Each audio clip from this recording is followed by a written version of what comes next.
screen. Give me 1 second.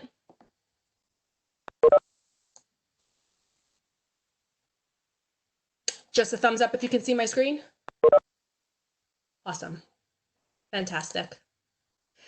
Okay, so welcome everybody to our virtual back to school chat.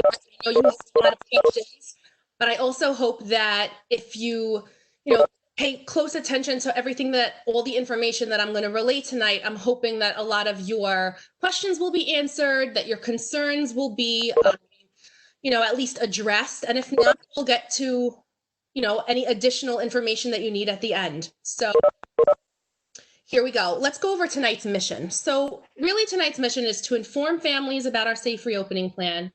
I want to really take you through a child's day and what that's going to look like, both in distance learning and in person.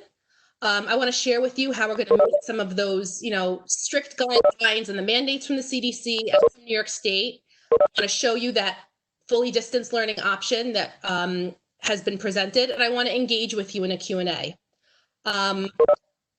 Before I ask, what I'm expecting from everyone who's participating tonight, I also just want to welcome Dr. Lewis, who's joined us tonight, our new superintendent, who has been supportive from day one. So thank you, Dr. Lewis. We have members of our board here with us tonight. We have members of our central administration. And I just want to thank everybody for participating and taking time out to join us because, like I'll explain a little bit later, we can only do this together. So tonight, I'm just asking that you listen with an open mind, that you share speaking time when we get to that Q&A. I know we're a lot of people here tonight, so just be mindful that, we want to share the speaking space with others. I just need everyone to recognize that these are challenging times for everybody. We're all coming tonight after 5 months of experiencing the same storm, but riding in different boats. Some of us have experienced loss. Some of us have experienced the pandemic and the virus firsthand. Some of us are struggling financially. So let's just all be respectful of the fact that we're all arriving from different places. And then just appreciate that your child has different needs than another child, and that your family has different needs than another family. So if something in the plan doesn't seem to be serving your child, just think that it's probably serving someone else's. So just be mindful of it. So let's dive in. Before we get to taking a look at the day, I want to give you a glimpse of the fact that we are putting health first. Every decision that we make has to do with social, emotional, continuity of learning, but also health and safety. So we are going to have a single entrance location. The rear cafeteria doors are the only place of entry for our students. There's going to be a daily temperature check, and I'll get into more details about what that's going to look like in the next slide. Every child and staff member is going to have to respond to a daily health screener where they're going to self-report whether or not they've had exposure or they've been near somebody who has a confirmed case.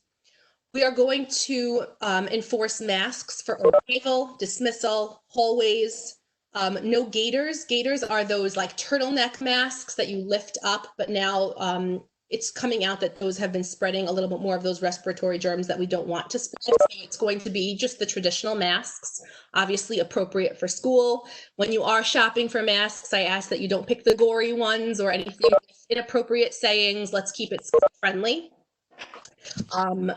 We're going to be doing cohort grouping, which means whatever cohort group your child is in, kind of like a pod, is who they will spend their entire day with. So specials will be pushed into your classroom, and they will be meeting with other groups during lunch and recess. And I'll explain again, all of this I'll explain a little bit more in detail in the coming slides. We're going to create one-way hallway routes so that the flow of traffic goes in one direction in the building. So we have minimized cross-contamination. We have established fresh air zones for breaks, playtime, and recess. And we also are going to have a designated verification and quarantine room. Verification room is going to be in the cafeteria when the students arrive, and then we have a designated quarantine room by the nurse's office. This is a flow chart that we are using district-wide to take a look at what it means to be flagged or what it means, what the definition of exposure is. So if you fill out that health screener with no flags, if you look over here all the way to the left, you proceed to school. Your child hasn't been exposed. They're feeling great. Nobody in your family has had any contact. You can fill out that screener and the child goes to school. However, there are 3 conditions where you would not send your child to school. Number 1 is if they had any sort of exposure. Now, the definition of exposure, if you could see on the bottom, means it refers to somebody who has been within 6 feet of a confirmed case of COVID-19 for 15 minutes or more. So if you know that on the weekend, your child was within 6 feet of someone with a confirmed case, you are not to send your child to school, and your child actually has to quarantine and stay home for 14 days. The other situation is that you have a diagnosis because maybe, you tested your child or you knew somebody who had it.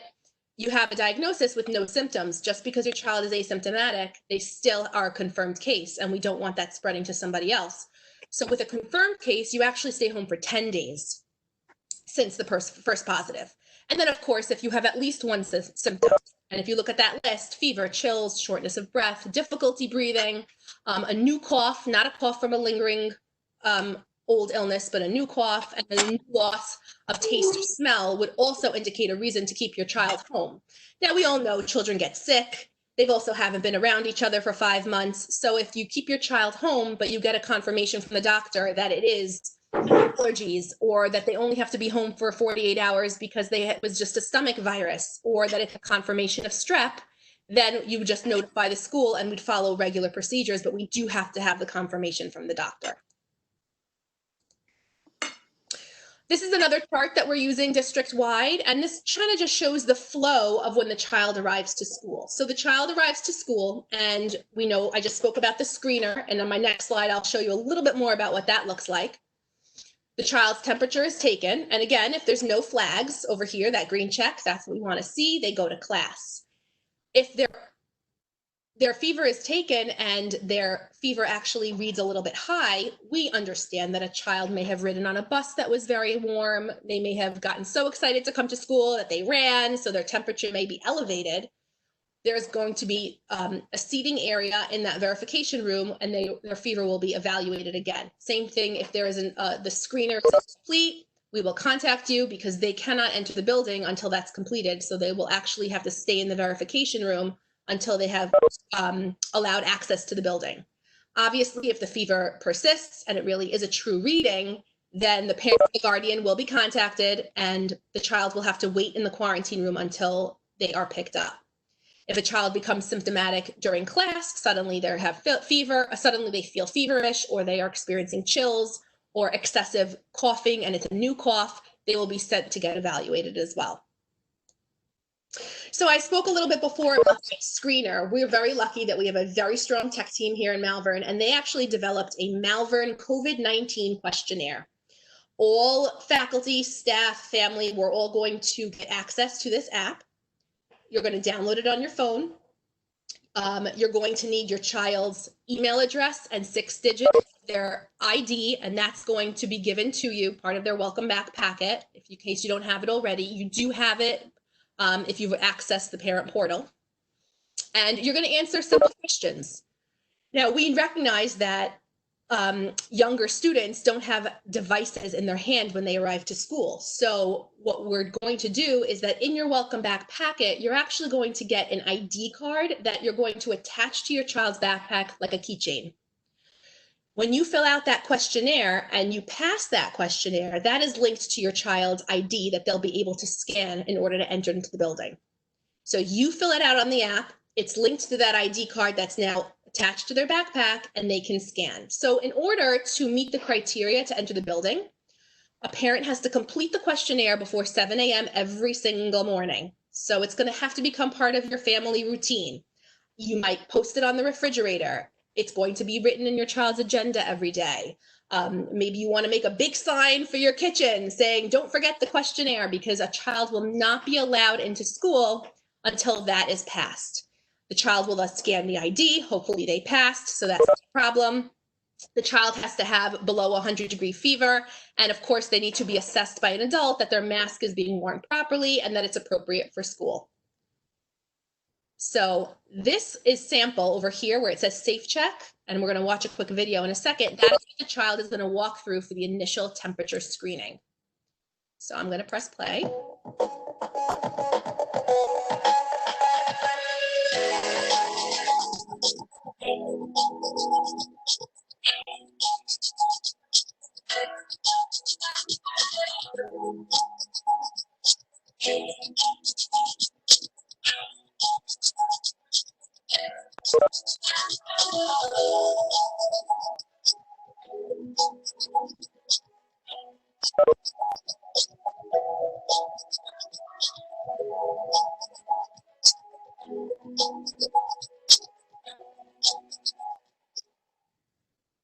So I know that a lot of you are questioning right now in terms of the fever. The CDC recommends the 100.4, but I spoke to Mr. Nelson, who affirmed that we're going to be able to recalibrate those machines to make sure that it's 100 or below, like we had said.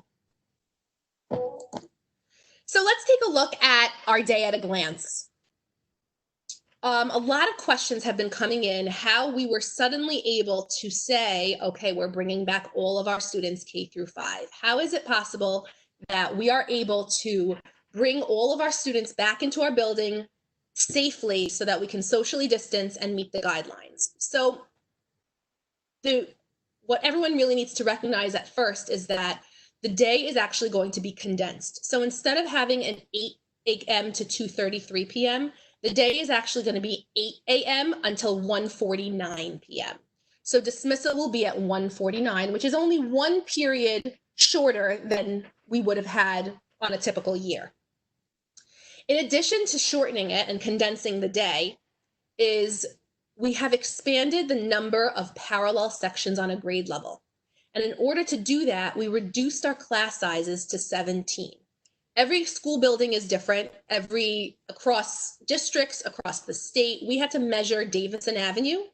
And the classrooms at Davison Avenue, if you safely socially distance the desks, chair to chair, 6 feet, we can accommodate 17 students. So by reducing the class sizes to 17 students, we had to increase the number of classes on a grade level. So for instance, if you take a look at grade 3, we typically would have had 5 parallel classes this year. We've now increased it to 7 plus our special education class. So we have 8 classes on 3rd grade. We're going to be utilizing every nook and cranny and space in the building. We've condensed the schedule to include 1 special instead of 2 specials. And because we're reassigning staff that may have been teaching specials or other classes, we are able to expand the number of sections. So staff has been reassigned to accommodate the number of classes that we need. Now, the school day is actually the same exact length as it typically would be. Usually our teachers have prep time, collaboration time, grade level meeting time built in during the day. Now it's going to be immediately after the students leave the building. So that's how we were able to move kind of the periods around to make it work so that we can bring back every single student.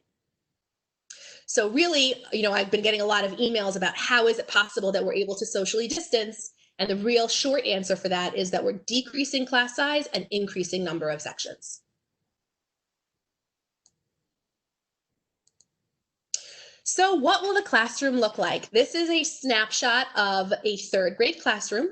All of the desks have been spaced 6 feet apart. I know with perspective, sometimes it's hard to tell, but if you look at that 2nd row, you can really see it. It's 6 feet from chair to chair. The teacher actually has a 6-foot teaching zone. And if you'll notice, any extra furniture has been removed. So no file cabinets, no beanbag chairs, no carpet, no horseshoe table. No meeting areas, no classroom libraries. It's all about getting students back into the classroom. Masks are going to be worn in the hallways during arrival, dismissal, and in the classrooms when the children are speaking. If the children are not speaking, if they're sitting at their desks and everyone is socially distanced, they may remove the mask. But when children are speaking, they must wear the mask. Again, it's about the respiratory droplets and the recommendations for the CDC that mask wearing is a recommendation. We're not going to be sharing supplies this year, but we are going to be increasing the use of Seesaw in the classroom. So even if you're not choosing the digital learning option, all students are going to be on Seesaw. And that's because we want to make it smooth when if there is a circumstance that we have to move to digital learning, we want it to be a very easy flow between. In addition to sharing of supplies and materials, it's going to reduce the amount of contact between kids, between adults and kids. If they can turn in their work digitally and get comfortable using Seesaw, even in the classroom, moving to Seesaw out of the classroom will be very easy. Again, like I said before, we're going to cohort group the entire day. So what you're looking at is a class of 17 desks. Those desks eventually will be filled with 17 children that will share the same exact schedule and the same exact groupings for every event and every activity. And they will not be combined with any other cohort. Including remedial reading support. So if your child qualifies for remedial reading support or pullout, typically what we used to do, maybe there were 2 4th graders in one class and 2 4th graders in another class that needed the same type of support. We sometimes would put them together. That's not happening this year. So any reading group would only happen one cohort at a time. All classrooms are going to be equipped with hands-free sanitizers, and there's going to be some daily cleaning and sanitizing protocols, which I'll get to a little bit later. Oh, actually, not a little bit later. I'm getting to it right now. So the daily cleaning. All of our rooms are going to be deep cleaned and sanitized every single night with a fogger. And if anyone wants to know what a fogger is, it's this machine right here.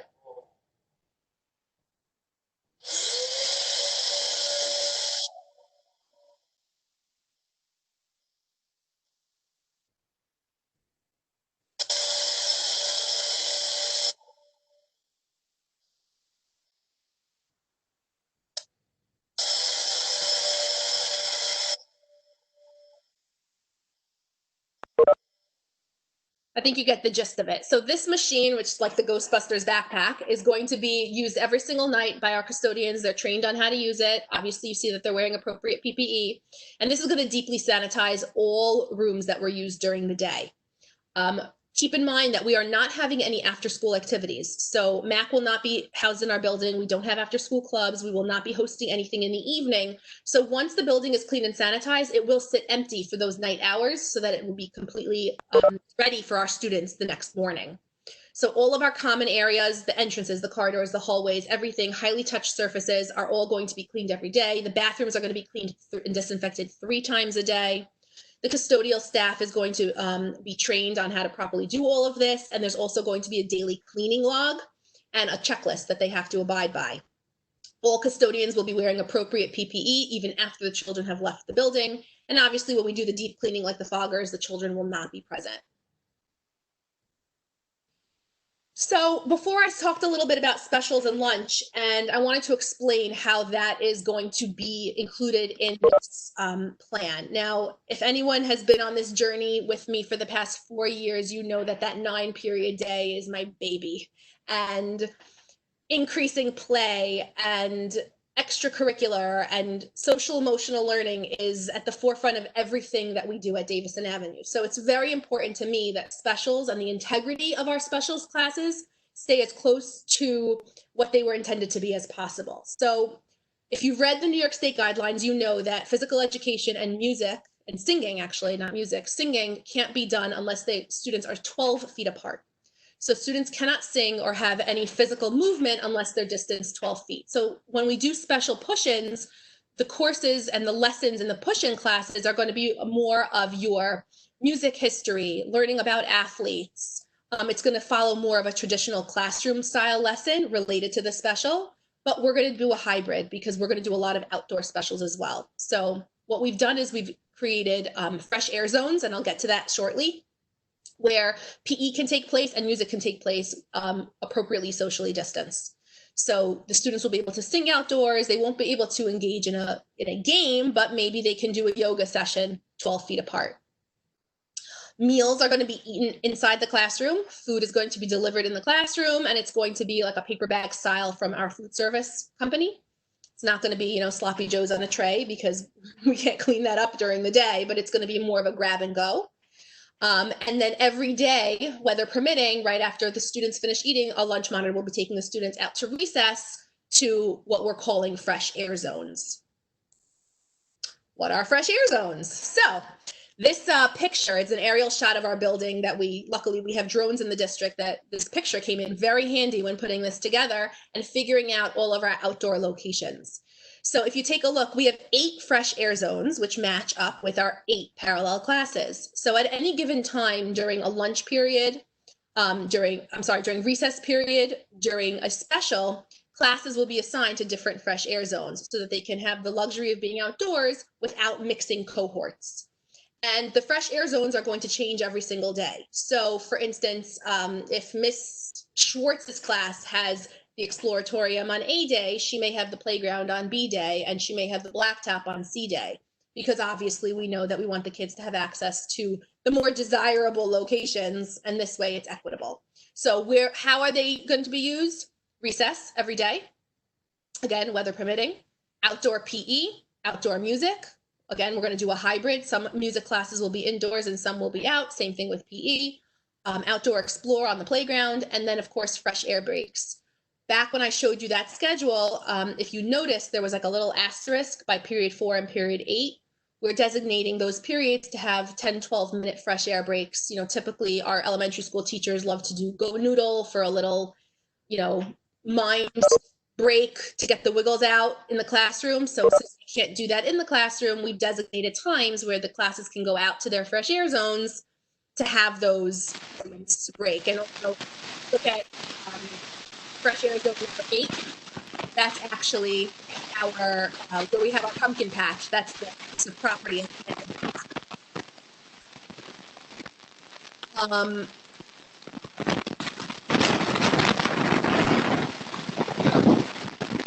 Okay.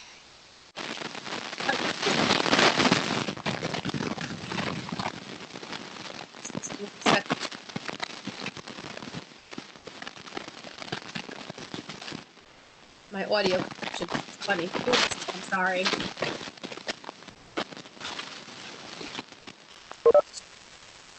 That's better.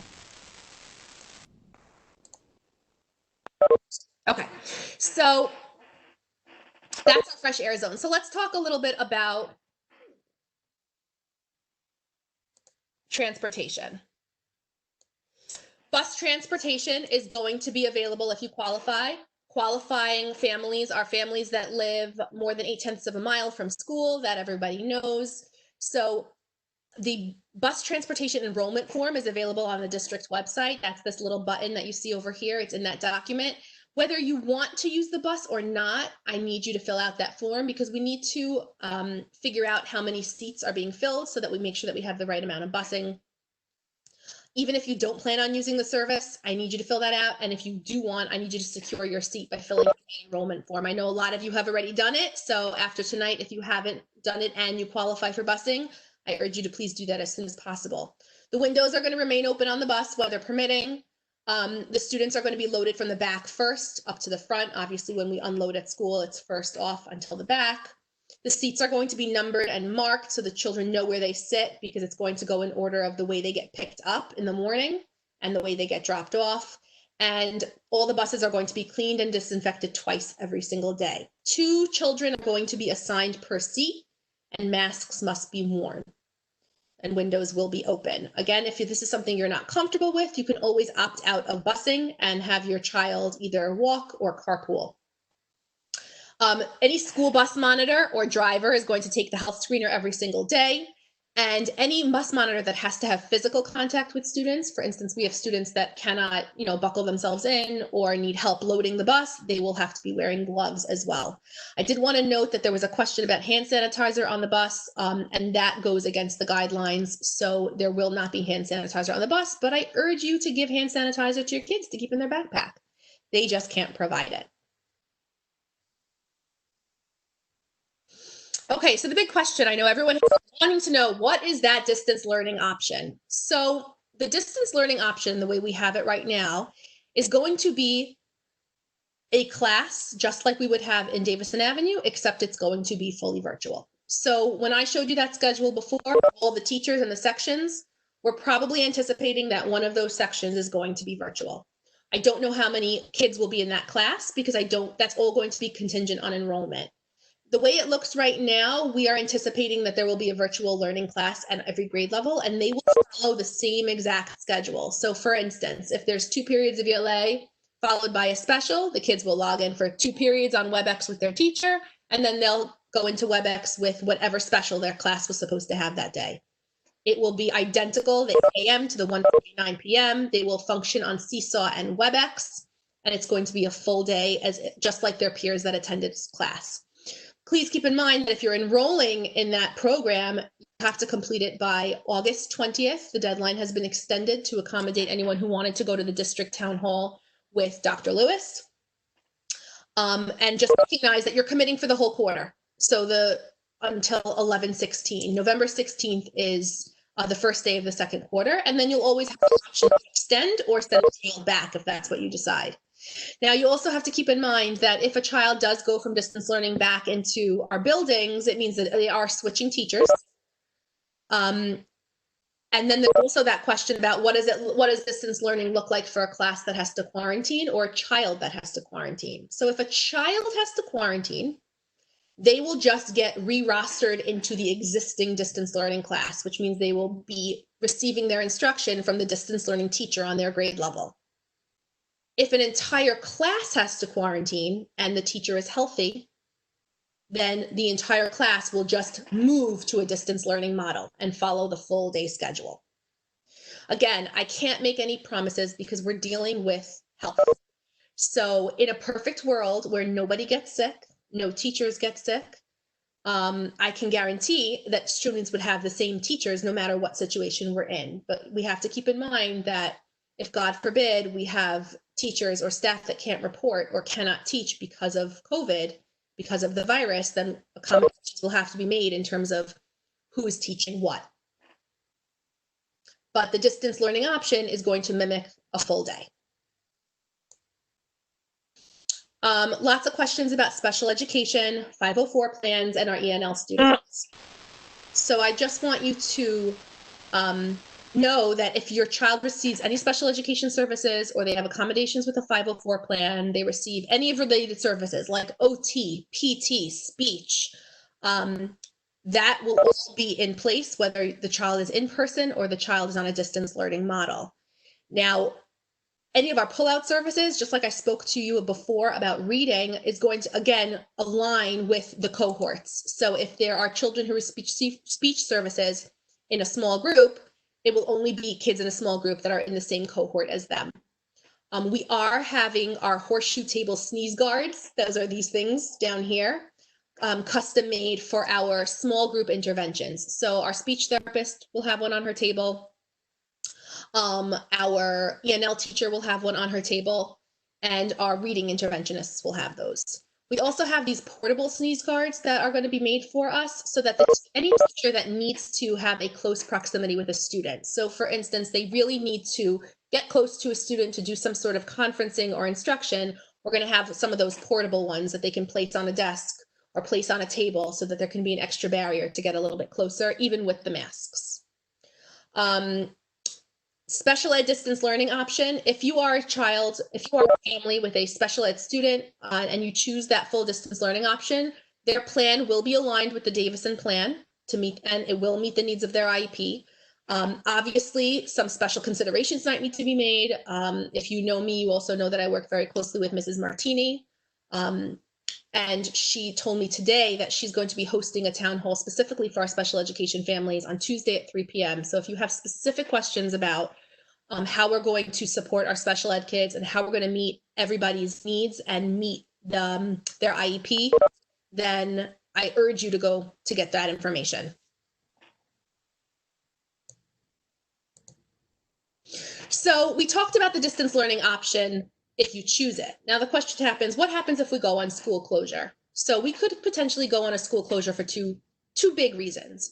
Number one, the governor says everyone has to close in New York State, regardless if you have a case, whatever it is. I mean, we all know that he could say that tomorrow. If that happens and everyone's in good health, all we do is we move to digital. So that schedule I showed you in the morning, whatever class your child is enrolled in, they're going to follow that 8 a.m. to 1:49 p.m. They have an 8-period day. They have their specials. Everything works like clockwork. If God forbid that we have a case, and the reason that we're closing district-wide is because we have multiple cases or one case or whatever it is. Again, we would be closing under the direction of the Department of Health. Your child will still have a full day, but it may not mimic their school day. And the reason for that is staffing. Again, I cannot anticipate the reason why we would be closing. And if for some reason we have several staff members that cannot continue their current schedule, we may have to adjust the schedule. Again, I want to let you know we would still have a full schedule. It just might not be the one that they were following when they were in school, if that happens. In the memo that you received today from Dr. Lewis, she outlined some change of dates. So if you take a look, this is September. Thursday, September 3rd was always going to be a staff development day. So that is remaining. Then we have Labor Day weekend. Monday the 7th is Labor Day. We were supposed to start school on Tuesday the 8th, but now that is another staff development day. Obviously, everything that I shared with you tonight, there is a lot of work that we have to do as a staff to make sure that this is a well-oiled machine before your children arrive on the first day of school, Wednesday the 9th. The district is not going back full throttle. And to quote Dr. Lewis, she said, we can't crash the system in one day. And that's actually a really excellent and supportive approach for our elementary students. This way we can focus on getting our K through 5 in on that day, making sure everything is working. And only then secondary is starting on the 10th, as well as distance learning. So if you do choose the distance learning option, just note that your first day of school is the 10th. We were supposed to have Meet the Teacher Night or that first week. Obviously, that's going to be postponed. So stay tuned for the new Meet the Teacher Night date, and that's obviously going to be virtual. No visitors are going to be allowed in the building for an extended amount of time. We don't have a lift date on that, so everything is going to be virtual. So plan for that in terms of conferences, Meet the Teacher Night. The calendar is going to be printed the way it was intended to with in-person meetings, but we're going to take it 1 week at a time. I urge you to stay connected. If you're my 4th and 5th grade families, you know that I love to communicate. I like to stay in touch. I like to tell you everything that's happening. So if you are already in my 4th and 5th grade groups from last year, the class of 2029, the class of 2028, those codes have not changed. Your child's grade has changed, but the codes have not changed. So you're good to go. You're good to go until they move up to Herber. So really, this is for my new 3rd grade families, is that you want to make sure that you send a text to 81010, and the text message should say @DAV203. This way you will be in the 3rd grade Remind group. And if you have a 4th grader or a 5th grader and you've been getting my reminds, you're good. Those haven't changed. I just moved up the little icons. So now you're 4th and 5th grade. Again, if you're a 4th and 5th grade family, you know that rain or shine, virus or not, you will be getting a Davison Avenue newsletter from me every single Friday, and I urge you to read it. It's full of information, the good stuff, the uncomfortable stuff, and just things that you need to know. So I like to share what we're doing in school, but also keep you informed of upcoming events, and I urge you to open it up. If you don't already do so, please follow us on Facebook, Davison Avenue Intermediate School. You can follow me on Twitter, follow the school on Twitter, and then, of course, this is my email address. You always shoot me a quick email if you ever have a question or anything. If for some reason, it's the 2nd week of school and you realize that you have not gotten a newsletter from me, that means that your email address is probably not up to date. Next time you sign into the parent portal, it's going to ask you to update your information. So you just want to make sure that any email address that you're giving is the one that you want to be contacted with. We're going to be doing a lot of cleaning up of that to make sure that you always get all the information that you need. And finally, before we go to our Q&A, this is hot off the press, our mantra for 2020-2021. And that is Together We Rise. I think the pictures speak for themselves, that we want to get back to a place where we can wear clown noses and dress up like Cruella de Vil and have 80s days and take pictures holding hands. And we're only going to get there if we do this together. And I know that we're going to rise above every challenge that we are faced with because we are a family at Davison Avenue. And I know that no matter what you decide in terms of sending your child back or picking the distance learning option, Every family has different needs, and we're here to support one another no matter what. So at this time, we're going to open it up to Q&A. So what I'm going to do is I'm actually going to stop sharing my screen. We'll get back to it if we have to. We are a lot of people here tonight, but we've done this before. So if you have a question, everyone right now is on mute. Sometimes it's the first come, first serve. Unmute yourself. Just tell me your name and what your question is. And hopefully, if I didn't answer it already, I'll be able to answer it, or I'll have to get back to you. Also, I just urge you to listen to each other's questions, because hopefully whatever you're thinking, someone else is going to answer. So I'm open. Good evening. Hi. Hi, it's Nick Nolan. Mrs. Nolan, whatever. Casal. I can't keep track of what my name is. Hi. I just have a quick question regarding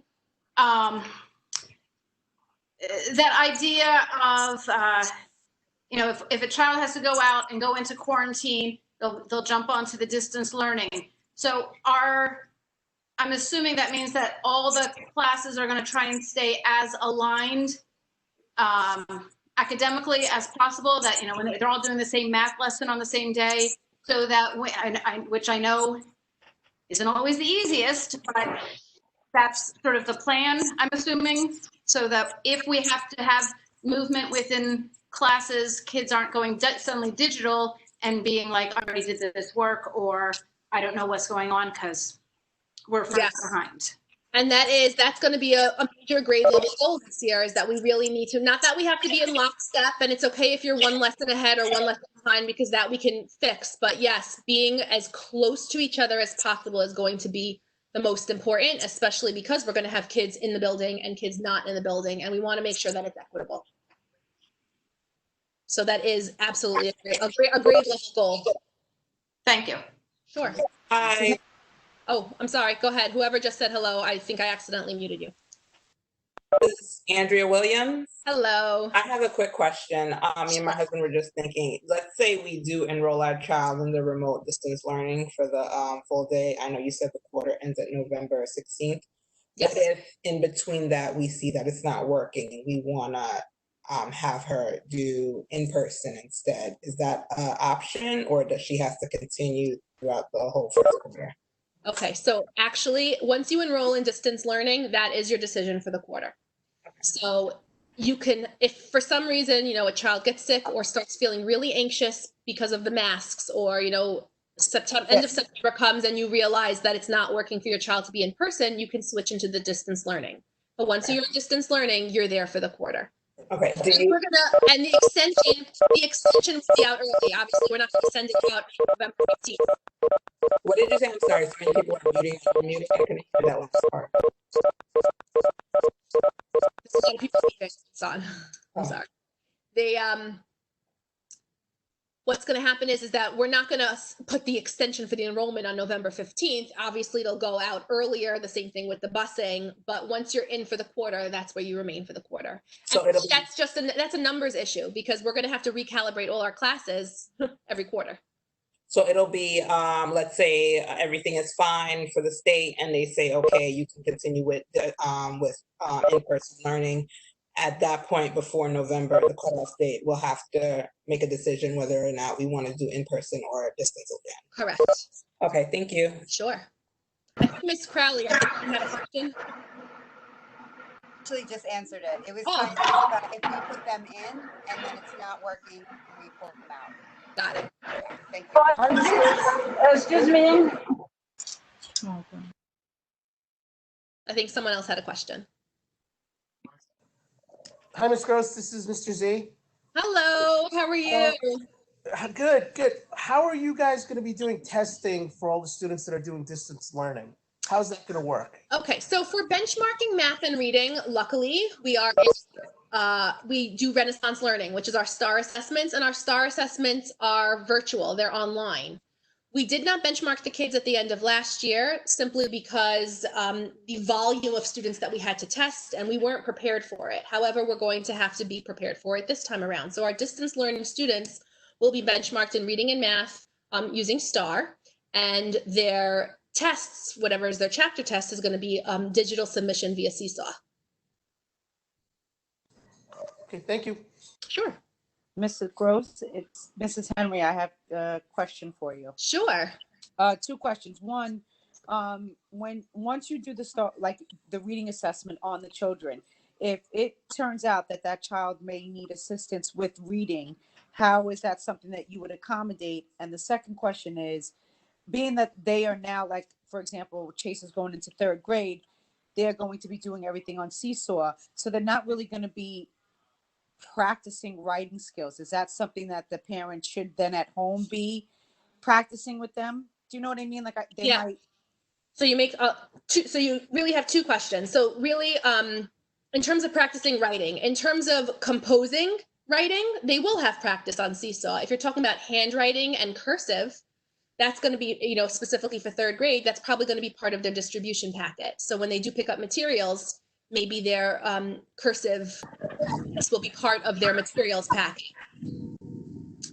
The other one that you said was about the testing and if they qualify for support.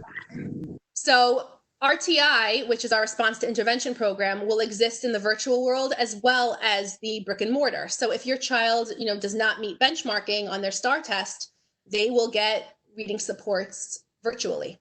So the same way they would get the support if they were in the building, they would be slated for a reading group that would happen virtually.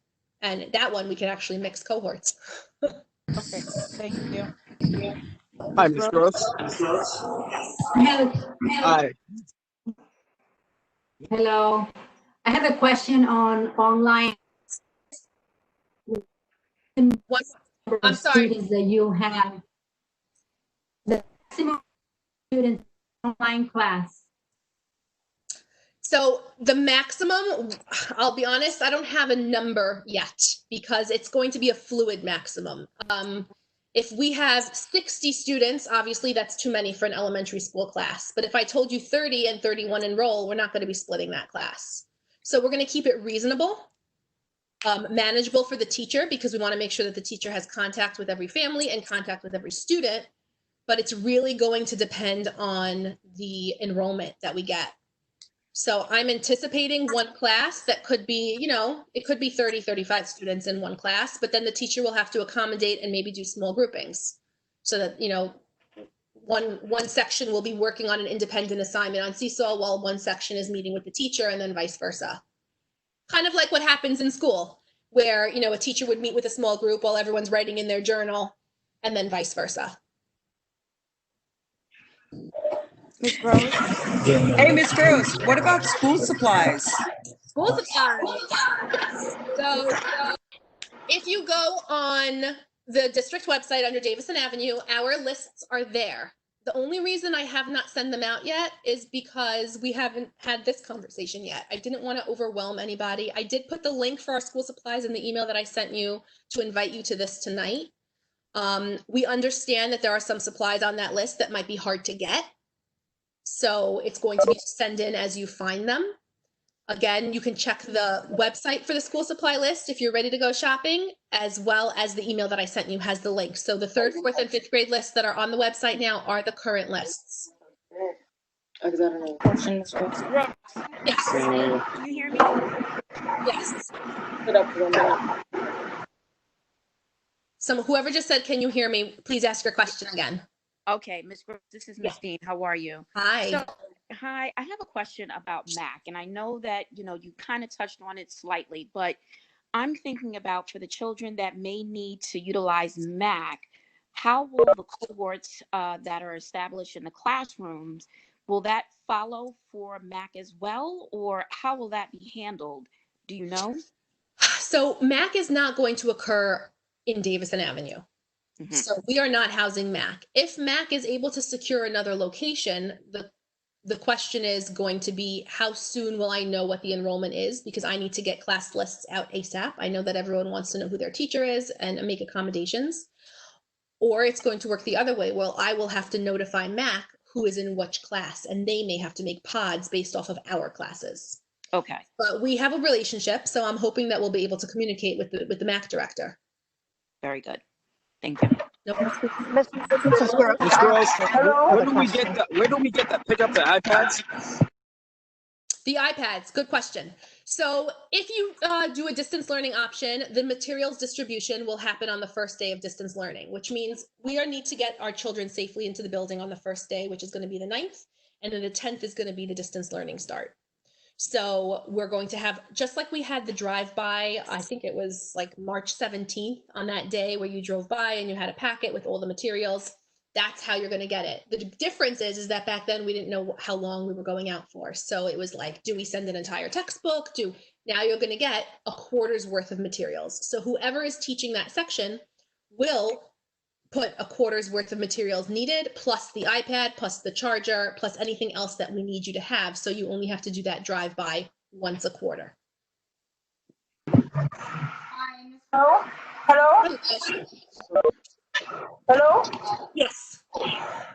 So for the distance learning option, if I understand correctly, will we follow a schedule similar to the in-class?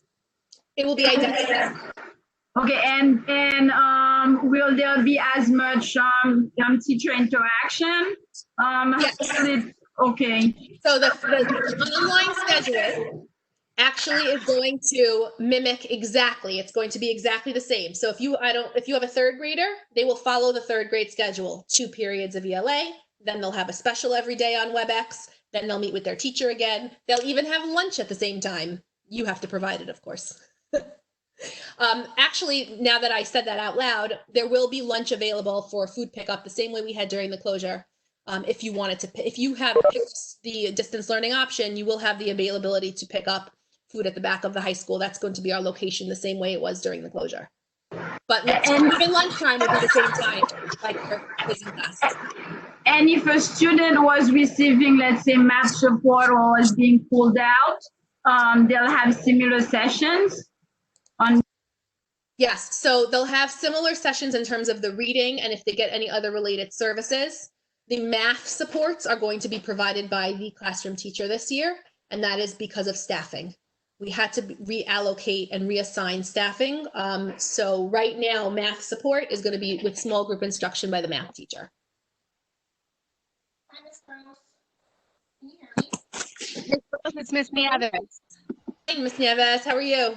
Hi. Quick question about entering the building. Is the building going to be opened a little earlier to accommodate all of these children coming in? And are there, like, how many checks, like those big machines, how many checkpoints are there? Because if everyone's going into one space, right, everyone's going to be lined up. I'm just trying to picture this. No. I'm not sure if you're following me, but I'm trying to picture how we're going to line up, right, in the the yard, be 6 feet apart, and have hundreds of kids standing in the cold and trying to get into the building. Yeah. So, like I said before, it's not ideal because if you know Davison Avenue, we are a small building built on a residential block. So, Mr. Balzan, who is now responsible for our custodial teams, he actually showed me what they did at the graduation, and today we came up with a really interesting solution that we're going to be painting with I think you call it like the parking lot paint, M's, all over our blacktop. So imagine a pattern of Malvern M's placed 6 feet apart all over our blacktop. When the students come off the bus, they'll find an M to stand on. Those safe check readers can handle 70 people a minute. So the goal is that if every parent does what they need to do in terms of filling out the screener and the children are not feverish, they will pass through fairly quickly. Do I anticipate backup the first few days? Absolutely. But once we get it down to a system and we split it up into the 2 doors, I'm hoping that we'll be able to expedite. Like I said, we're going to have to start getting used to standing out when it's drizzling, and we're going to have to get used to bringing umbrellas to school because priority 1 is going to be the health. Okay. And just one other thing. So you said 7 a.m. So what if we, I'm just thinking of my morning and being realistic, entering all that information by 7 a.m. And what happens if we enter it by 7:30? And is that still going to be read at the time when they get to school? Well, what happens is that they need to, if you plan on answering one of those questions to get a failing score, we need to know early. Got it. Okay. And it's the same questions every single day. So you'll know what your score is going to be, because if you're going to answer that they've been exposed, or you have to notify the school, there really should be no reason why any child arrives to school with a failing score. Because if they have a failing score, that means you know that they've been exposed, and you know as an adult and a responsible adult that you're not sending them. Hi, Ms. Rose. Hi. Hi. Just a question. When will we get like information on the online? Will you guys mail us what we have to do to pick up our packets, or how will that work? Yeah, so on August 20th at 10 a.m. is when the enrollment closes. So I personally, on my calendar, have at 10:30 a.m. on August 20th, make classes, because that's when I'm going to have my numbers. And that's when I get to assign everybody a teacher, everybody in a cohort, and then we can start getting the ball moving. Now, if anyone knows me, they know I'm a planner, and I like to be ahead of the game. So this is really testing my personality, as most of you know, but we're going to get that to you as soon as possible. So if you are in a distance learning roster and you are part of a distance learning cohort, you will get information from the school in terms of generic information, and you'll also be contacted immediately by your distance learning teacher, who will... Okay, because I filled out the form and I didn't receive like an email or anything, so I didn't know if it did it right. If you submitted, your name is in the database, so that on August 20th, I get that list and I can put you in a class. Okay, thank you, Ms. Rose. No problem. Miss Katie, this is Evelyn Madera. Hi. Hi, how are you? Great. So first, I just want to say thank you for the PowerPoint presentation and the videos. I think you answered a lot of questions and my fears and concerns just from the PowerPoint presentation, and that information was really, really helpful. So thank you for that. Very thoughtful. However, is there an opportunity, if I've already submitted the information, am I able to change that information? Given now the very thoughtful information that you've presented, is there a way to change the response? Because if you're not looking at it until the 20th, could you, if I submit it again, will you look at the most recent as the definitive answer? Absolutely. And if you've already submitted and you really want to talk it through, how about you contact me directly and we can discuss that? I will do that. And then my other question has to do with the busing cohort. How is that being? Are you also planning the busing cohort to, with the assigned seats, to also then mimic the classroom? Like, how does that work out with transportation? So it's hard, because what happens is that grades don't match up with locations of residence, with grade levels, with age levels. We're going to try our best. If we have two kids on the bus that happen to be in the same place, they're going to be seat buddies. If we have siblings, they can be seat buddies. So we're going to try our best to mimic the cohorts. But again, it's not a perfect system, but we can try. And that's why I said, you might be very comfortable sending to school with what we have in place, but you might not be comfortable with the bus, and that's perfectly understandable. Right. So the bus itself, it's not like every other row will be left empty. The bus is going to be filled to capacity. It'll just be assigned seats, and you will attempt to block. Yes. Excellent summary. Yes. So the plan is that there will be two students in a seat, assigned seats, and masks must be worn. Great. Thank you so much. And we'll connect with you. Hi, Ms. Gross. Hello. Hi. I don't know if you can hear me. My name is Natalie. Hello. I can hear you. I think you mentioned this before. I just wanted to ask you quickly. I know you said if we choose the remote learning for the first quarter, and if we decide to do the in-person at the ending, you said the teachers change?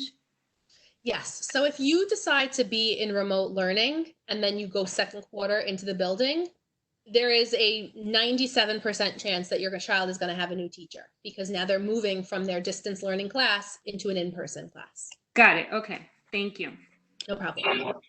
Is this Joe Esposito? Oh, I'm sorry. If you can just turn your mic on. It is better? Yes. Okay. Question, I got on late, but I just heard someone talking about a daily questionnaire or something that we have to fill out. Yes, an app is going to be released. You're going to get the information that you're going to sign up for. It'll be on your phone. Once you sign in the first time, you don't even have to sign in every day. You can just open it up and fill it out and submit. Okay, And so it's going to have very basic questions about any exposure, any positive, being around anybody who had tested positive, and you'll know when you answer those questions whether or not you'll be sending your child to Right. school. Okay, so something that we're going to get. Yes, and that's going to be linked to a student ID that will be attached to their backpack that they'll scan when they get to school. All right, I had one more question. Sure. It's regarding bathrooms, restrooms. Yes. Are they going to be cleaned throughout the day, or? Yes, so you're going to get that slide. It's going to be cleaned 3 times a day. And we're going to be limiting the number of students that enter the bathroom. Okay. Ms. Gross? Yes. Ms. Gross? Hi, Mr. Barbado here. Hi, how are you? Ms. Venegas, you'll go next, I guess. Okay, just quick question. You said that the children are, for the 3rd grade, are going to be picking up their iPads and everything like that on September 10th, the day that class is supposed to start for virtual learning. Yes. How is that going to align with the schedule on the first day if they're picking it up at a certain time and then they have to get settled? We're gonna make sure, remember that the students that are coming into school, there's gonna be a lot of relearning stuff. There's going to be plenty of things to cover on the first day of how to be a student at Davison Avenue fall 2020.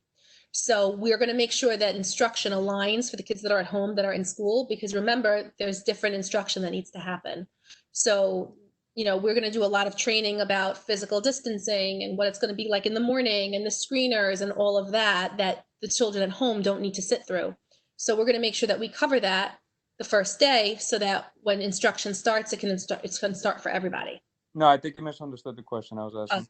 On the first day, say I select for my child to do virtual learning. You said that the day for virtual learning starts on September 10th. Yes. Right? And you also said that the kids that have virtual learning or remote learning are going to be picking up their packets on the 10th, correct? Yes. So how is that going to align? Like, does their schedule? It's considered their first day of school. So on the first day of school, they will do a drive-through. There'll be a time to set up to sign in, and then it will align with the other classes on a grade level, probably on Friday or the following Monday. Okay. So you're going to give them a chance to get accustomed to Absolutely, because the students at home need to get acclimated to Seesaw life and WebEx life, and the students in school need to get acclimated to social distancing life. So there's a lot of things that need to be taught not aligned so that we can align. Got you. And the 3rd grade definitely gets iPads, correct? Everybody gets iPads. Okay. All right. Thank you. And just to back off of that, I'm sorry, Ms. Venegas, is that everybody's going to get an iPad differently this year. iPads are going to be going home every day because in anticipation of not knowing what the morning will bring for your own family, for your own child, for your class, or for the school, part of our new routine is taking the iPad home every night, making sure it's charged. So there's going to be a lot of stuff that we're all going to have to get retrained on. Go ahead, Ms. Venegas. Ms. Gross, I have a question regarding the bathrooms. Sure. Since they're going to be cleaned 3 times a day, is the soap going to be refilled as well? These 3 times a day, because sometimes soap runs out. That's my first question. So let me just answer that quickly. There is a checklist, like a bathroom checklist, that when they go in, what they clean, what they refill, what they restock. So that's going to happen 3 times a day. And you also mentioned the number of children be limited, correct? Yes. Second part of my question is, my understanding is these bathrooms have hand air dryers, correct? Are we going to keep those, or are we going to start using paper? Because germs can easily be spread when these are in use, especially if someone coughs at the bathroom or if they sneeze during the bathroom, and we want to avoid this. So I know they're going to be wearing their masks while in the bathroom, but what if they need to clean their nose and somebody sneezes right next to them when they're using these air hand dryers? The last I heard is that the hand dryers were actually approved by our health and safety liaison from BOCES, but I can definitely double check if that was going to be moving forward with that or the paper towels. But again, like I said, the last I heard was that the hand dryers were going to be permitted. Okay. Thank you. but I will double check on that one. Hi, Ms. Ms. Gross. Gross? Hello, Ms. Gross. Hello. Hi, this is Dominic's mother. I just have a question. I know everybody has to submit whether they're doing online or you know, the virtual or going to send their child to school. Is there a way to actually get a letter or the percentage of what the end result is? Sure, but we won't have the end result until the 20th at That's 10 fine. a.m. I'm just But yeah, curious to know. oh, Yeah. absolutely. Oh yeah, it's definitely interesting.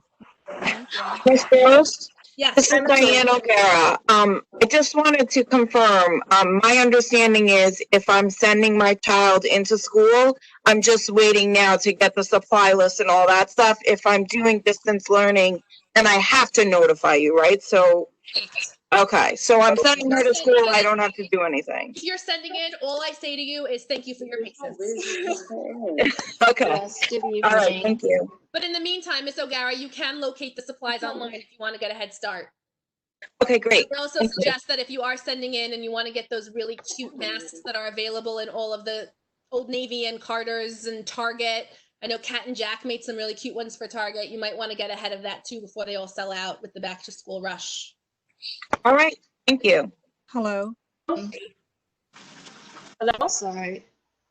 I have, no. Yeah, go ahead, Ms. Cohn. Yes, hi. I wanted to ask a question about, it's actually, well, yeah, I have just one question. I'm concerned about the students being able to take their masks on and off while in the class. Do you guys have some, you know, safety hygiene protocols in place for in the class when they take their masks off? You know, just kind of to ensure that their hands are clean when they're touching their mask and that they have somewhere to put their mask that is also clean. You know, if they're doing individual work and they're not, you know, talking or answering questions. Yeah, so part of the reason why we're extending that staff development is because we need to get our elementary heads together. So something like you just said in terms of safety protocols, you know, kids respond really well with routine, really well with jingles. Our teachers are masters at getting classroom attention. So we're going to be creating universal, I guess you would say, routines in terms of, okay, we mask up before we stand up, or we're going to have to do those procedures together. So when I talked about the training of the kids that come in school, that's probably what the first few days of school are going to look like. It's going to be about hand washing. It's going to be touching your face. It's going to be about how you put your mask on, how you take your mask off. All of that is going to be part of the first few days of school. There's just no way around it if we want to be successful. It's going to be about establishing those routines. Thank you. And, you know, it would be great for you guys to share those routines with us so that we can also reinforce them at home and just make sure that our kids are doing the right thing. Thank you. And I appreciate you for bringing that up. That will be very, very helpful because like what I said before with that partnership, you know, we need it now more than ever. Hi, Ms. Gross. I have a question. Hello? Yes, go ahead. I think you muted yourself. Hi. In regard to the fresh air zones? Yes. What activities, I mean, obviously besides getting fresh air, will the kids be able to do? So we're going to have to, again, those staff development days that's on my list of things that we can brainstorm. What are independent activities that can be done that are fun, that are recreational? What little baggie of items can a child bring outside that can make it feel like recess and recreation without it being physical contact with other children? So those are all things that we are expanding on and exploring upon. Now that I have a safe place for them to go, the next question is, what are they doing when they get there? Maybe it's a baggie of coloring supplies. Maybe it's a baggie of, you know, games for independent play. Whatever it is, we're going to have to figure that out. Okay, and then just quickly, in terms of the teachers that are going to be in class with the students, what are they going to be wearing? Like those plastic head shields? Will they also be wearing masks? Will the kids ever get to see their faces and get to know them? Or like, how's that going to work out? So masks are mandated for our teachers, just like they are for students. We did order those masks that have the nice little windows so they can see their face. Shields are not mandated, but some of our teachers might feel more comfortable wearing them. Again, it's going to be level of comfort with teachers. So hopefully with the window, they'll be able to see their face, and with those fresh air opportunities outside when we can stand 12 feet apart, obviously we can take those fresh air breaks and see each other's beautiful faces. Perfect. Thank you so much. Sure. Hi, Ms. Rose. I have a question. My name is Jacqueline. I'm Daniel's mom. I have a question about the virtual learning. Sure. You guys sent out a school supply list. I didn't actually look at it yet, but I wanted to know, like, for the kids that are doing virtual learning, do they have to still have like crayons and markers, or like do they need anything specific as in supplies for special ed learning? That's a really excellent question. They should have most of it. What we're going to do is that as soon as we establish who those distance learning teachers are, we're going to go through that grade level list and we're going to check off the items that you should have available at home. You know, for instance, there's a lot of things on that list that are just conducive to the classroom. There's a sharpener that catches the sharpenings. If you have a sharpener that doesn't catch the sharpenings, I know that's a mess that you are willing to clean up at home. That's up to you. So what we'll do is we're going to go through that list and we're going to check off the must-haves so that the teacher knows you have that at home. Okay, thank you. No problem. I have a question. Sure. Are the distance learning teachers teachers from the district? We are planning to have, yes, our in-house teachers so that one of those classes will go virtual. That is why we created so many sections, so that we have the ability to turn one of those virtual. Hi, Ms. Gross. This is Ms. Hayward. I have a question about the remote learning option. You mentioned Seesaw. Will it be live? Will the teachers actually be teaching live, like using WebEx, or yes? Or will it just strictly be Seesaw?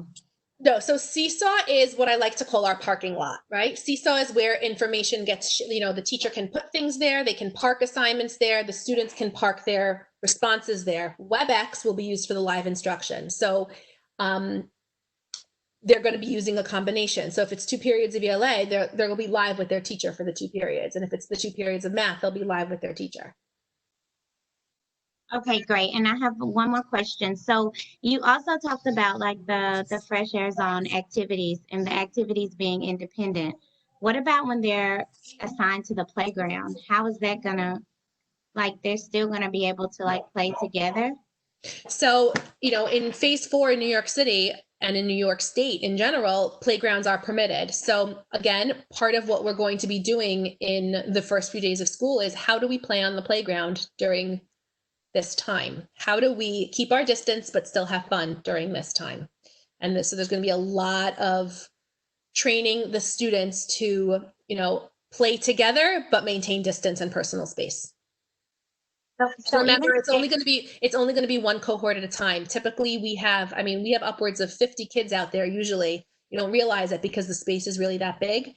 Now we're going to have a maximum of 17 kids on the playground at once. There's going to be a lot of space. Yeah, so they'll still be able to play together, even if they're not on the playground. If they won't have to always do independent activities outside. Oh yeah, absolutely. And I think we're going to start. I think we're going to bring back hopscotch, and we're going to bring back games. Okay, I think my husband has a question. Good evening, everybody. I do. We had an issue with transparency at Downing, where they said that they were coronavirus free, only to find out less than 2 weeks later that someone did actually have a case. Where do you stand on transparency? So if someone does come down with it, are we going to be notified in a timely fashion, or would it be something that they did where it was like, what? You lied to us first? So all of the guidance that we've gotten from New York is that anytime we have a suspicion of a case, that we have a confirmed case, we have to notify the Department of Health, and they actually are the ones that are going to guide us. So they're going to be the ones that tell us if this is something that we notify families and staff of, this is something we only notify a class of. So we're going to be taking their lead in terms of the level of communication, whether it's just the class, the whole school, the whole district. No problem. You mentioned, You mentioned the class size for remote learning is going to be fairly big.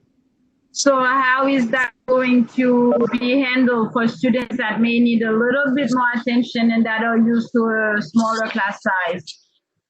I don't know what the number is going to be like. I'm hoping to keep it at a manageable size. I mean, we know that I know that some of the parents that are on tonight are city school teachers, that elementary classes go upwards of 30 to 35 in person. So I'm hoping to keep that number around 30 max. But again, it's all going to depend on enrollment. I mean, if we have a very, very large number, we may have to split to 2 classes. But I'm anticipating 1 to be 30 or under. So I had a couple of follow-up questions. This is Ms. Charles. Hi. My son will be entering as a 3rd grade student. Welcome. Thank you. The first question that I had was pertaining to working parents. I understand that if you choose the virtual option, there's a pickup date to pick up the distance learning packets. I'm just curious. That would be a day off work for me to pick up the items. Has there been any consideration to what times would be available for picking up these items? In addition to that, I'm sorry, for those parents who have relied on MAC in the past, from the information that I received, it just seemed like at this time MAC is not an option. So if you can confirm that, I would really appreciate it. And I'm sorry, lastly, just wanting to know about the social distancing in the hallway. I know that you said it would be in one direction, but when the children are going to their specials or to the air zones, is there any way to secure that social distancing is done within transporting the child to those areas? Okay, so back to the materials distribution in terms of times for pickup. I'm glad you brought that up because I didn't really think about yet what time we would be doing that, but hopefully we'll be able to accommodate with either a very early morning pickup or a late afternoon pickup. And, we're always flexible. If a parent feels that the pickup times is just not going to work for them, you can always contact the school and we can make special arrangements. In terms of MAC not being an option, it's definitely not happening in our buildings. I know MAC is possibly working behind the scenes to work something out, possibly at another location. You would have to be in contact with MAC directly to see if that's even coming to fruition. But as far as MAC being in our buildings, that is a definite no. And in terms of the social distancing, when we go from location to location, we are going to try our best, again, to keep the children apart. Can I guarantee while they're walking 6 feet at all times? I mean, I only think synchronized swimmers and the Rockettes would be able to pull that off. So we are going to try our best to keep distance. That's why we're wearing masks indoors. If you look at the guidelines, it's if you cannot maintain social distancing, you have to wear masks. And that's why we're going to be wearing masks when we go from place to place at all times. Again, part of the training that they're going to do with the kids is how much space is considered appropriate for different locations. So we do 6 feet between the desks. What does it look like when we're walking? What does it look like when we're outside? Because it's different in every location. And that's usually part of physical space. Again, if you've been to Davison Avenue, I know a lot of our 3rd grade parents have not been in the building because our orientation had to be virtual.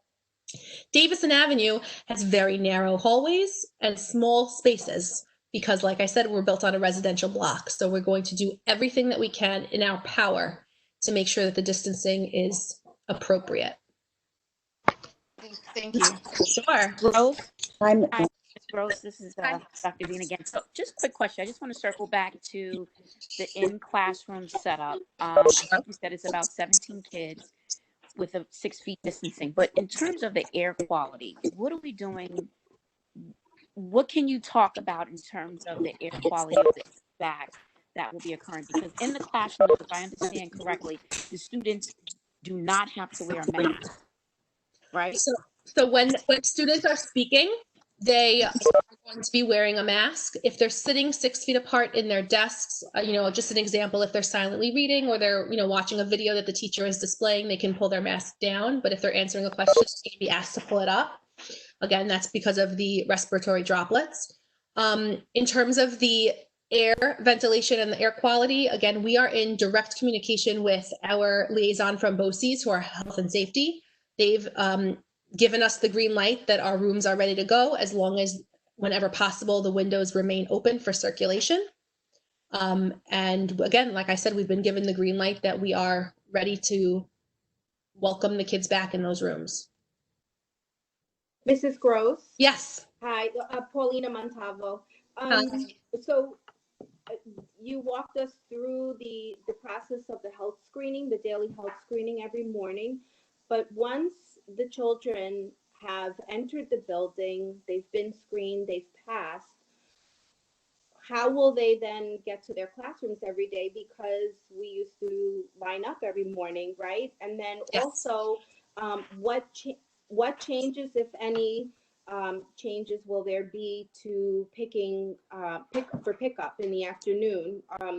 Our parents, grandparents, my parents, will they be able to go into the back of the building like they have in the past to pick up my son? Okay, so for lineup, we're actually not going to be having lineup. So what's going to happen is that naturally there's going to be a stagger. When the kids come in, they get their temperature, they pass everything. Hopefully they're going to get their hand stamps, right? Like an amusement park, free, that they got in, woohoo, they passed, and they're going to be sent directly to their classroom. They're going to walk directly to their classroom where their teacher's going to be waiting for them there. So obviously that's going to be a little bit complicated with the third graders. So we have a plan for the third graders. We're putting together our team of people so that we're going to have a lot of escorts that first week of school to escort the children where they need to go. And as far as pickup in the afternoon, we're going to stagger the dismissal in a way where every teacher is going to take their students outside. They're going to walk the entire bus route, if you know Davison Avenue and then up Grace. So they'll almost be like a dismissal train. Every teacher will have their own dismissal minute so that we only have one classroom in the hallway at once. They'll go down, they'll drop off the A bus kids, the B bus kids, the C bus kids, walk all the way to the back where parents who are picking up, we ask that you don't bring extra family members. To the best of your ability, you bring one family member at a time. And remember those M's that I talked about? So that pattern on the blacktop, parents will stand on those M's as well, waiting for their child. Wearing masks, obviously. Anywhere on campus, we ask that all adults and children wear masks. Ms. Gross. Yes. I have a question. You spoke of a combo between children learning in school and seesaw at the same time. Will they be given iPads in class?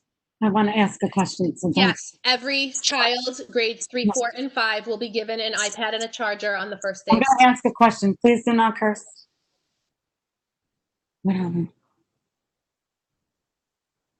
Hello? Yes. Hello? What was that? Okay, next question, anybody? I had a question. Hello? Whoever's asking their question, it sounds like their mic is very low. Hi, Ms. Gross. I had a question about the supplies. Can you hear me? Sure.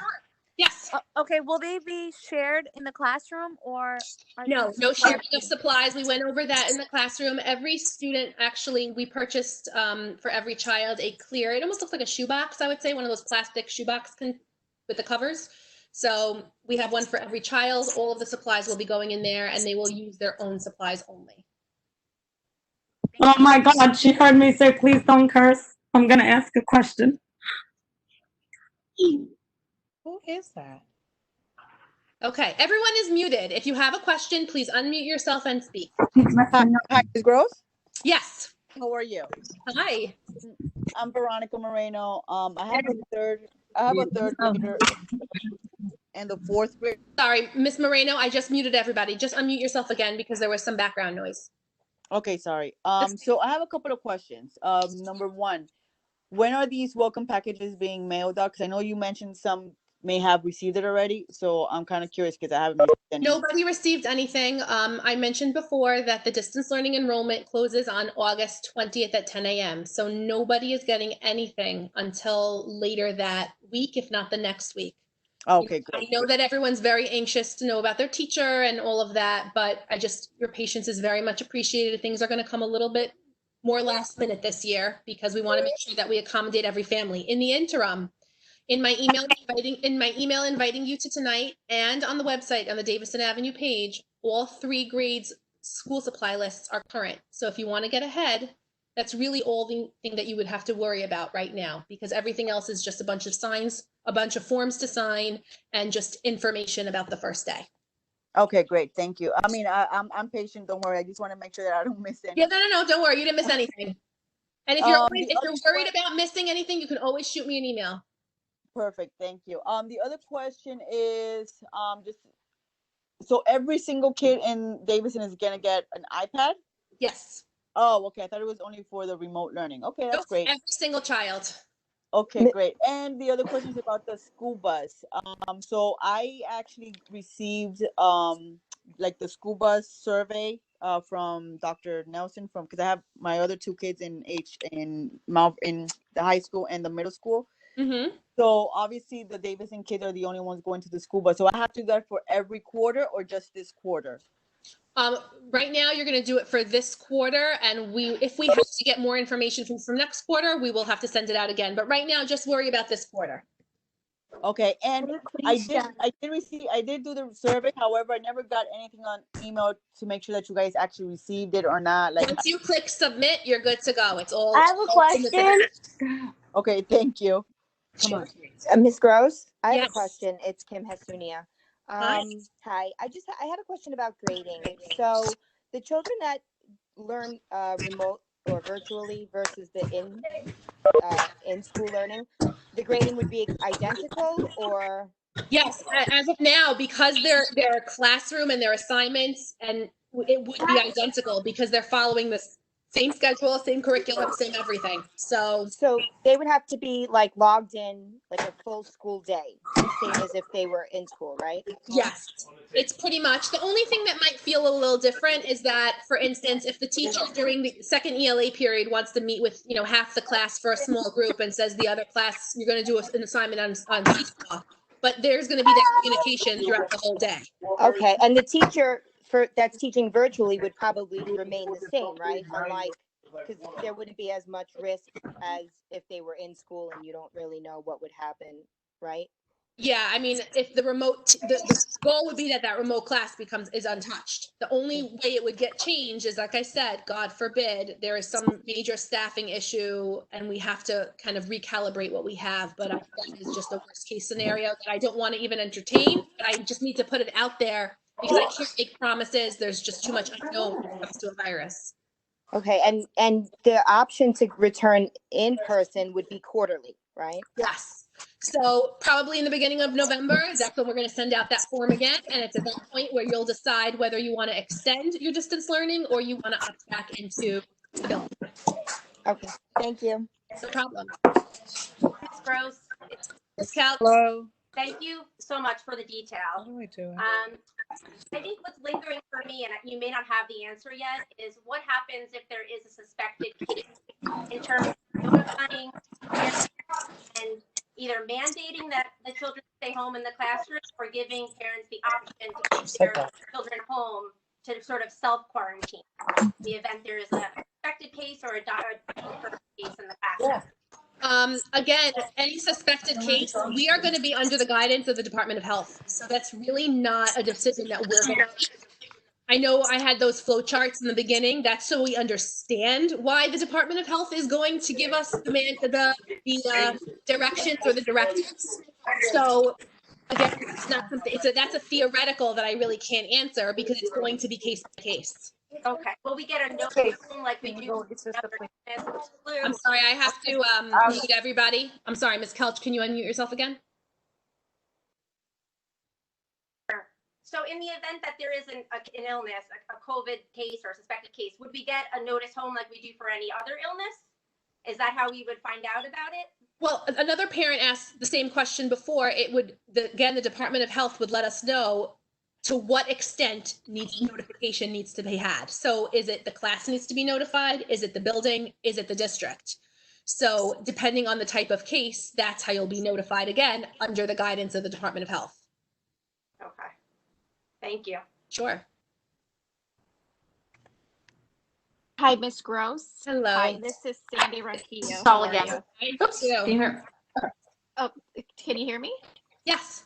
Hi. Okay. So I just want to bounce off a couple of questions about distance learning. So Sure. I know you said that there's no that the class, we don't know yet, right? We don't know how many people are enrolling. The deadline's next week. So is there a minimum number and then a maximum number where you would create 2 distance learning classes possibly? Because like I know you said maybe 30, 35, like, you know, like we're talking about those kinds of numbers. Again, would I split 33 kids? No. Would I split 43? Right. Yes. Right. Is there a minimum that you would need to run that class? Yes, and we're almost there. I think we will be at the minimum, and I need that minimum to match what we have in class in the building. So okay. I am anticipating that we will meet that minimum.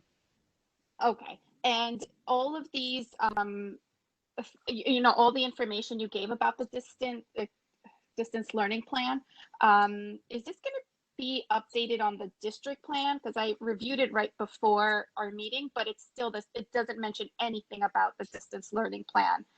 What we submitted. I mean, obviously, that's a fluid document. I think it does say subject to change as we go. Yes. So every time that we, you know, another notch in our belt with more information, then we expand that document as well. And anyone, if you know any other parents that wanted to be here tonight but couldn't, this will be posted on YouTube. It just takes a few hours for the video to calibrate and upload, and then we're going to get it on YouTube so that it can be viewed on Malvern Schools Live. Okay. In regards to the iPads, do they have the regular headphone jacks just to like prepare for the parents that want to do distance learning? Like a regular. We did secure earbuds, but that's a very good question. I will have to get back to you on that one. Okay. I did not order the iPads, but I will find out about the iPad headphone jacks. Yeah, because I'm like, if we're getting the brand new ones, like we don't need headphones. I have a feeling the answer to that is yes, old school jacks, but that's fine. That's fine. And my last question on this topic, I know we had discussed maybe like a parent tutorial or training on Seesaw. I know the kids will get their versions with their teachers, but just as the parents to be able to navigate it with the child, is that going to be provided at any point before? Yes, we are definitely going to be making parent accessible training videos and things that they can do to train themselves in case they need extra support. Okay, thank you. Sure. Hi, this is Mrs. Casale again. I just have a quick question. You mentioned something about hand stamps. What can you clarify what you meant about getting your hand stamped? Yeah, sure. You know, kind of like when you go to an amusement park and you have to, in order to come back into the park, you get that hand stamp. So we're thinking about, it was a really clever idea that a teacher put on to promote hand washing. Is that if she gets like a smiley face on their hand, and then to promote hand washing during the day to see like who can get it off by the end of the day. So anyone who passes that screener, we were thinking about doing something like that, kind of giving them that like go ahead. That's not set in stone yet. We're not 100% sure. Not every kid is comfortable with that. Some kids, it might be, do you want it or do you not want it? Kind of like talk about the if some kids are comfortable with that, some kids aren't. So maybe it'll be something that we explore. Okay. Thank you. Sure. Hi, Mrs. Gross. It's Christine Ramos. Am I echoing? Hello? Not working? No, I hear you. Oh, thank you. Question about the iPad. Will the kids also be receiving iPad pencils and a charger? And then are they responsible to bring a charger back and forth? I know you want them charged fully every morning, but will they be, should they have it in their backpack, or how should that I don't believe that the iPads that we are getting will have the pencil because we're getting the elementary version. They will be getting a charger. They have to be charged every day, and it should hold a charge.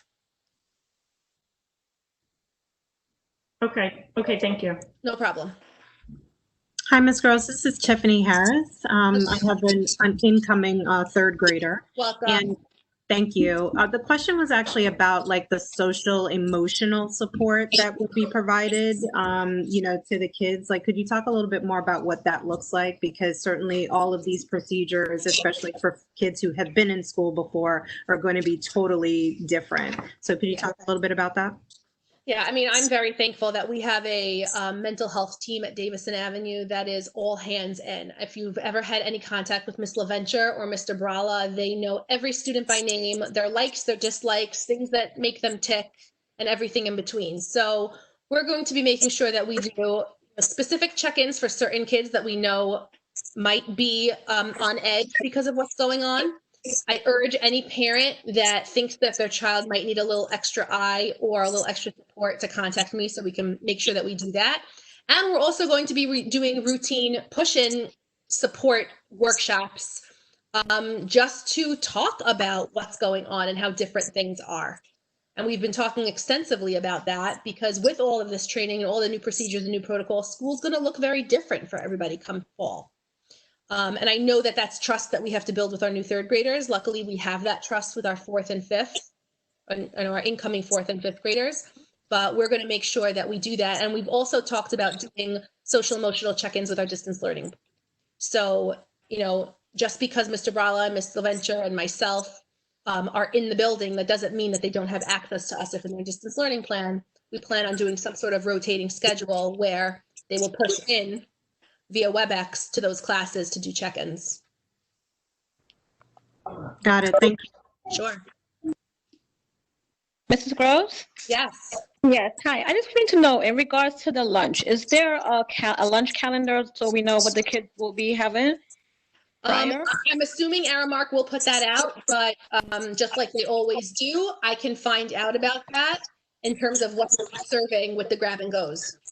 Because also my daughter had like a peanut allergy, so she does have an EpiPen. Is it to be sent to the nurse prior, or does she keep it in her bag at work? It's going to be kept by the nurse, and you'll get in contact. The nurse will contact you about her allergy. Okay. And obviously, because we're going to be eating lunch in the classrooms, those are going to be, you know, nut-free zones. But that'll all come in with your welcome packet. Thank you so much. Thank you. No problem. I know the time is at 8:30, so I will not be insulted if you need to sign off. But if you do have more questions, I'll definitely take more. Ms. Gross, I have a couple more questions. This is more related to like buildings. Does Davison Avenue have water fountains or the bottle fillers? We do have some water fountains. Mr. Bowsen was actually doing inventory today about which ones need to be switched out for the bottle fillers. Right. So we're going to be doing bottle fillers only, no drinking from water fountains. And again, I urge you to send your children with water in the morning, but obviously the fillers will be available for refills. Okay, and is there going to be a hand washing protocol and schedule? Like I think the documents from the state say like upon entry, before meals, after meals, things like that. Is there That's going to be why we're putting those hands-free dispensers in the classroom so that we can reinforce those protocols. Remember that we want to minimize traffic in the hallways, so we're not going to be doing whole class trips to the bathroom to wash our hands like we did pre-March, where we thought that was the way to go. Right.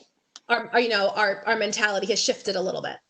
Okay, and I believe the state documents from the New York State Education Department actually say hand dryers are a no-no. They are saying paper towel dispensers. So again, I'm going to have to confirm that with the building liaison from BOCES with Health and Safety. Please. Thank you. Hello. I have Hi. a question. Hi. What is it going to be like when the children are dropped off in the mornings and then possibly taking the bus home? What is the flow going to be like? Do they have to dial in? Their temperature is going to be checked. Is it something that I have to do before I drop him off in the mornings? That was all reviewed in the PowerPoint in the beginning of this presentation in in a lot of detail. So once this gets posted, I urge you to review it. Yes, temperature checks, yes. Fever checks, yes. Health screeners, yes. Socially distanced, yes. Okay. But again, like I said, I urge you to, when this gets posted, to review that. If you have more follow-up questions, feel free to call me. Okay. Girls? Ms. Groves? Yes. Jason Hayward, the first again. I'm interested. You said that someone who opts in can opt out, right? And you said that if someone chooses to opt out, they opt out for the entire first quarter. Let's say 10 children who have opted in after a few weeks decide to opt out? Why is a child not able to occupy one of their spaces? You see what I'm saying? You have to understand, Mr. Hayward, that this is a logistics decision. So, when students opt in versus opt out, we are spreading our staff very thin. We are using every space. So in order to have kids come back to us in the middle of a quarter would require relocating classes, changing of teachers, versus going digital. It doesn't require us to reconfigure our building. So that's why it's one way in or out.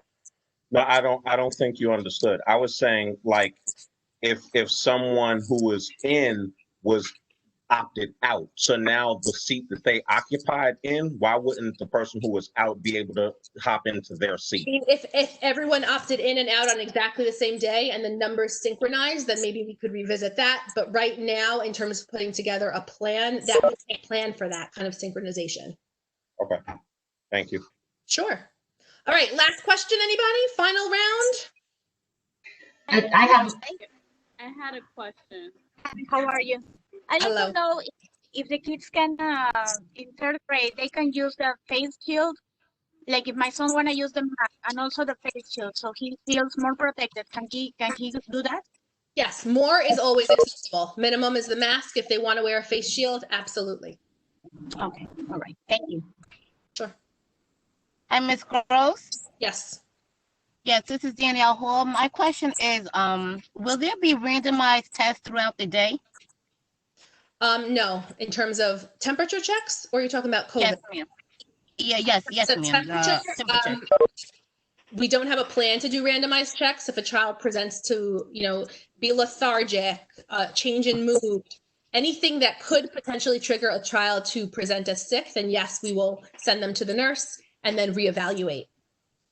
Okay. And then my next question is, if I don't enroll in the distance learning, I'm automatically enrolled for the in-person learning, correct? Yes. Okay.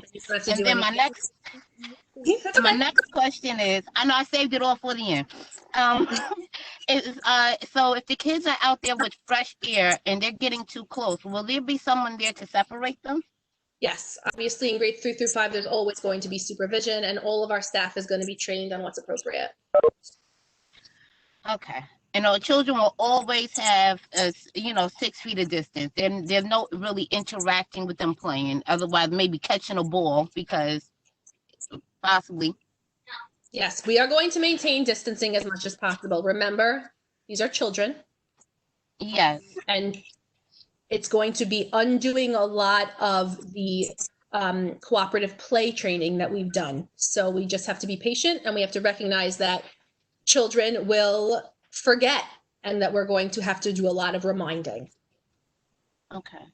And my last question is, as you know, Clorox wipes and Lysol wipes are hard to come by. Will you take generic wipes? Absolutely. And that's why there is that little asterisk on the supply list that we recognize those items are very difficult to buy. It is a wish list. If you find them, please send them in, and we'll take them on a rolling, we'll take them the second week of school, the third week of school, and the fourth week of school. If you still have lingering questions, please, you can always email me. You can always call the school. I'm there almost every single day now this summer because of making sure that we are ready to go and rock and roll. So, if you're driving in your car tomorrow and you have a question, or you have something lingering that you really want to ask, or you just want to talk it out in terms of making a decision and you just want a sounding board, please give me a call. But I thank everybody for attending tonight. I really appreciate your time, your cooperation, and most of all, your patience through this entire process. And I wish you all health and safety and a good night. Excuse me? Oh, yes? Yeah. Would we be going? My name is Anthony, and hi, Anthony. And I'm going into third grade, and I have a question. I would love to hear your question. Will we be wearing could we wear the cloth mask, or we can just wear any mask? You can wear any mask that you feel comfortable in as long as it fits your face it's appropriate for school, and your parent or your guardian approve. How's that for an answer? Okay, yeah. Great.